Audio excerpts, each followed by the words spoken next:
Sekretaris Jenderal NATO John Stoltenberg mengatakan bahwa perang Ukraina akan berlangsung lama. Dan jika mengacu pada sejarah dan patologi perang Rusia selama 2 abad terakhir, pernyataan itu memang masuk akal dan mungkin. Jika mengacu pada sejarah, perang di Ukraina dapat berlangsung secara signifikan selama lebih dari 1 tahun. Catatan sejarah menunjukkan Rusia tidak menghitung kerugiannya bahkan ketika menghadapi kekalahan.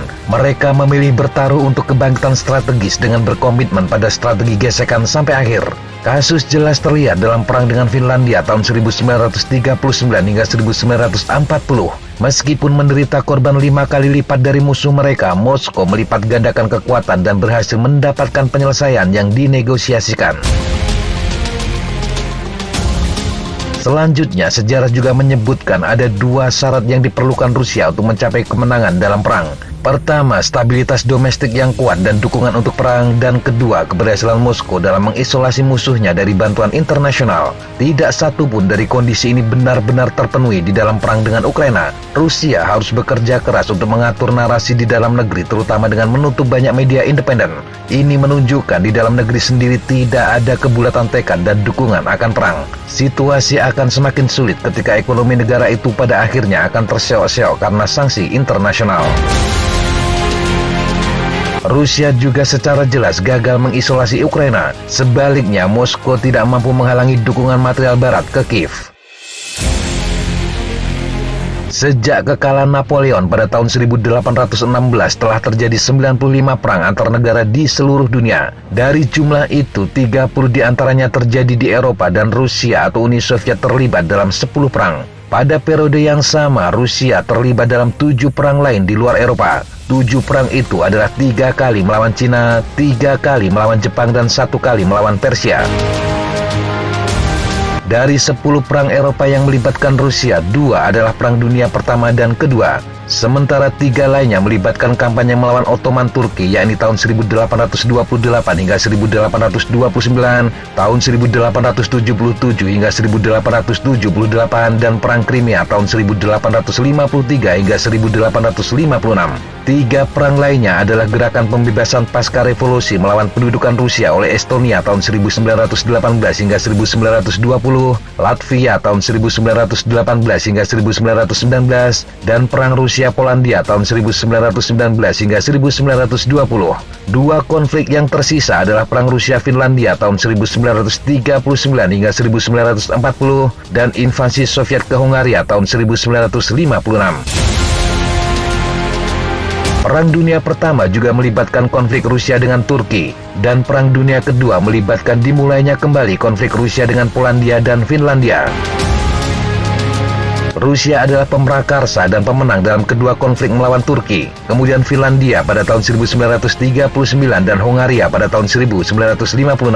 Dalam kekerasan separatis pasca revolusi 1918, Uni Soviet adalah pemrakarsa tetapi dikalahkan oleh Latvia, Estonia, dan Polandia. Rusia adalah target dalam Perang Dunia dan Perang Crimea, tetapi hanya menang dalam Perang Dunia Kedua. Dalam 2 perang melawan Kesultanan Utsmaniyah, Finlandia, dan Hungaria, Rusia berhasil mengisolasi targetnya dengan melakukan manuver diplomatik untuk mencegah intervensi. Saint Petersburg melakukan Perang Rusia Utsmaniyah pertama tahun 1823 hingga 1829 untuk mendukung kemerdekaan Yunani dan dalam hubungannya dengan sekutu militer Inggris dan Prancis. Menjelang Perang Rusia Utsmaniyah kedua tahun 1877 hingga 1878, Rusia mampu mengambil keuntungan dari Kekaisaran Habsburg yang lemah, Prancis yang memicu pemberontakan di Kekaisaran Ottoman, dan runtuhnya kepemilikan Istanbul di Balkan. Finlandia juga diisolasi oleh Anglo-Prancis dan Jerman selama menjelang Perang Dunia Kedua. Hungaria diserbu pada tahun 1956 di belakang penangkal nuklir Soviet, sementara Amerika sedang berada dalam pertikaian diplomatik dengan invasi Anglo-Prancis ke Mesir. Ketika Rusia memulai konflik dan kalah, itu karena mereka gagal menghentikan intervensi asing. Ini seperti kekalahannya dalam Perang Crimea. Perang Crimea dimulai sebagai perselisihan antara Rusia dan Prancis atas subyek Kristen di Kekaisaran Ottoman. Inggris bertindak sebagai mediator. Ketakutan Inggris akan runtuhnya Kesultanan Ottoman dan masuknya Rusia ke Mediterania Timur serta ancaman terhadap terusan Suez membuat London berpihak pada Prancis dan Ottoman.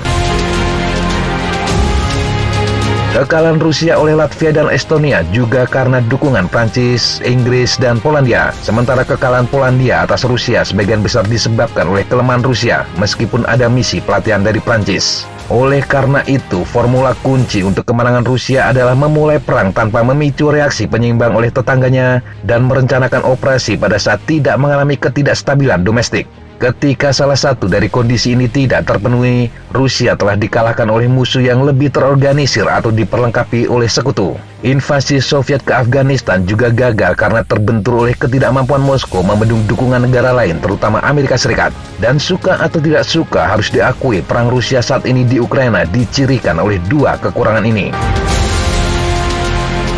Selain Perang Dunia dan Perang di Crimea yang semuanya berlangsung selama 2 tahun, durasi perang di mana Rusia menang adalah masing-masing 17 bulan dan 9 bulan saat melawan Ottoman. Sementara melawan Finlandia membutuhkan waktu 4 bulan dan 5 hari melawan Hungaria, itu berarti rata-rata 8 bulan. Kekalahan Rusia melawan Latvia, Estonia, dan Polandia berlangsung rata-rata 16 bulan atau 2 kali lebih lama.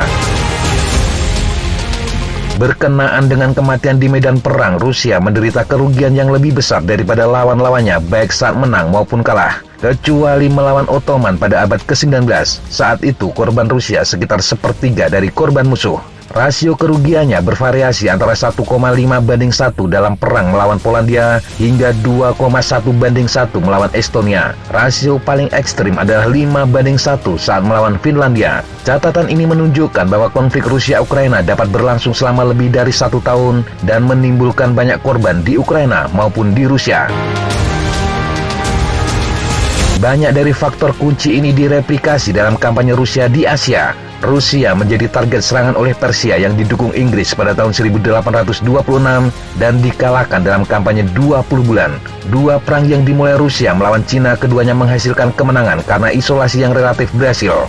Jepang mengalahkan Rusia dalam bentrokan 1 bulan di Changkufeng pada tahun 1938 dan kemudian menimbulkan kebuntuan yang mahal selama 4 bulan di Nomonhan, Jepang pada tahun 1938. Kekalahan parah Rusia dalam Perang Rusia-Jepang 11 bulan tahun 1904 hingga 1905 terutama karena ketidakstabilan domestik yang merusak upaya perang.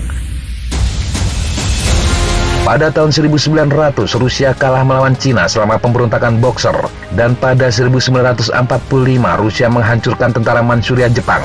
Keduanya merupakan kampanye yang dilakukan ketika Rusia berada dalam koalisi yang luas.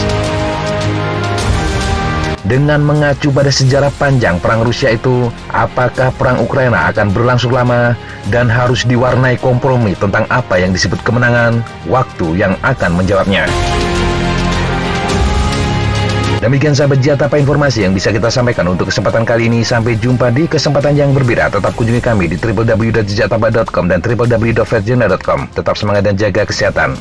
Salam Fly Like an Eagle, Fight Like a Falcon.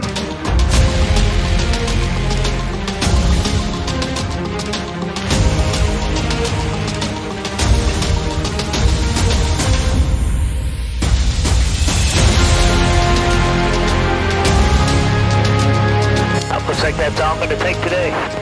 Okay, sir. Thanks for coming. Have a good flight. And thank you guys. Appreciate it.